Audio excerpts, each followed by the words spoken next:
Hello, friends. This one should be pretty short. We are just doing very bare bones of these couple of formulas. So you should have this page in front of you.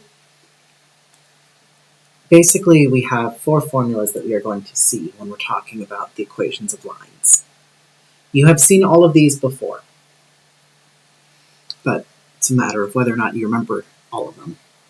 So our first one, m equals y2 minus y1 over x2 minus x1. Now that is our standard slope formula. M, of course, stands for slope. The reason being Latin. It was originally in Latin, and that's why the acronym or abbreviation is M, even though it's clearly not M in English. x1, y1, and x2, y2 are points on a line. Any 2 points form a line, and we can use the slope formula to calculate the slope between them. Next we have our y equals mx plus b. That is our slope-intercept form. That is the one people tend to be the most comfortable with, and the one they tend to remember the most. Slope-intercept. So you might see it as y equals mx plus b, or you might see it as y equals b plus mx. Typically you'd see that with a negative slope in a word problem. But either way, it's twisted around. M still stands for slope, and b is the y-intercept of the line.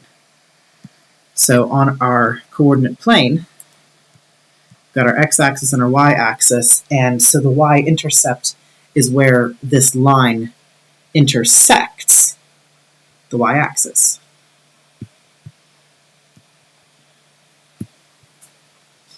Then we have ax plus by equals c. Now this is called standard form, even though we don't use it the most often. Standard. Basically what you need to know here is that a, b, and c are real numbers, and a and b both can't equal 0, because then we wouldn't have an equation. If we cover up the plus by and just solve ax equals c, that gives us the x-intercept of the line.